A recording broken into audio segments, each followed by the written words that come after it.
હવે છે ને આપણે શરૂઆત અંબાણીથી જ કરવી છે કે શું હતું આ આટલો ગજબ ઝાકમ જોડવાળો માહોલ અમે જે જોયો છે વિડીયોઝ વાયરલ થયા છે એમાં ક્યાંક ક્યાંક તમે દેખાતા હતા કેવી રીતે ઓપોર્ચ્યુનિટી મળીને આખી પ્રોસેસ શું તમે કર્યું એમાં?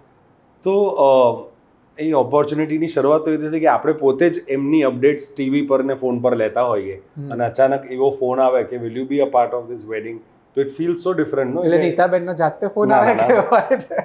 ના. સો પાર્થિવ Goyal, he is very closely related for years, અને he gave me a call saying કે there is a need of a curator for the Gujarati section of music, because ત્યાં એમને શું કર્યું હતું કે they had different composers hired for different set of music. There was Amit Trivedi, there was Ajay Atul Sanskrit shloks કરતા હતા. Amit Trivedi was doing some other ritual.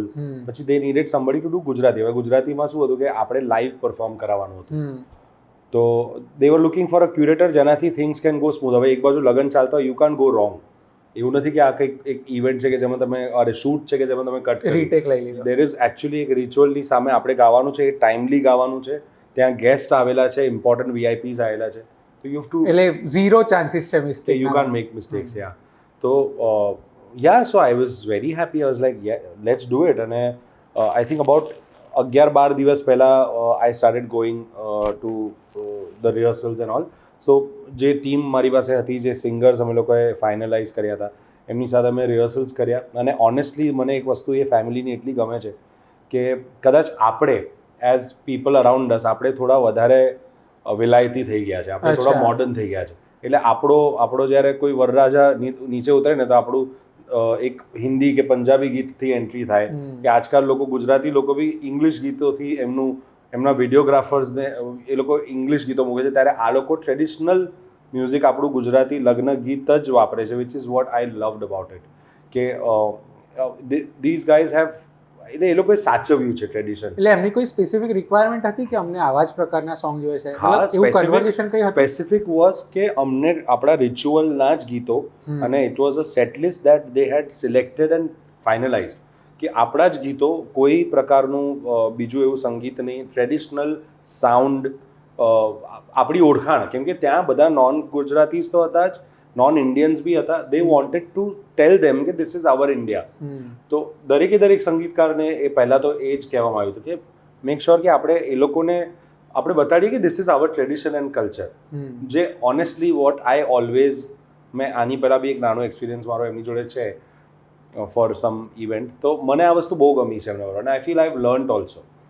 આ personal level પર બી મને પ્રોબ્લેમ હતો જ કે આપણા ગુજરાતીઓના ક્યારેક લગ્નમાં હું ગયો કે હું કોઈના વિડીયો જોઉં તો સારું ઇંગ્લિશ અને હિન્દી મ્યુઝિક કેમ વાગે છે? Why? Because they are either, એ લોકોને ખબર નથી કે આપણા લગ્નના ગીતો બહુ સુંદર, કેટલા બધા ગીતો છે, કાં તો એ લોકોને ઇન્ટરેસ્ટ નથી, કાં તો એ લોકો પાસે એવું સાઉન્ડ નથી કે જેના હવે. અને but I feel that these guys are that way amazing એમ.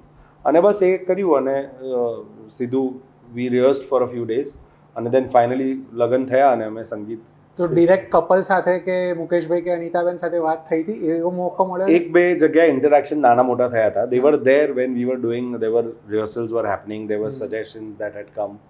અને પણ honestly it was a very overwhelming situation, જેમાં also it's a lot of pressure. You don't want to go, like you can't go wrong. તમે આવી family જેમાં media ત્યાં બેઠી હોય, આવા VIPs બધા આવ્યા હોય, right from chief ministers to cricketers to actors to global artists, everybody is there, family is there, friends are there, and suddenly you can't go wrong. તમારી પાસે એ ચોઇસ નથી. So it was, પણ because as we say, આપણે rehearsals બધા અમે લોકો બહુ સરસ કર્યા હતા. We had got it approved, અને we had some amazing team of singers also.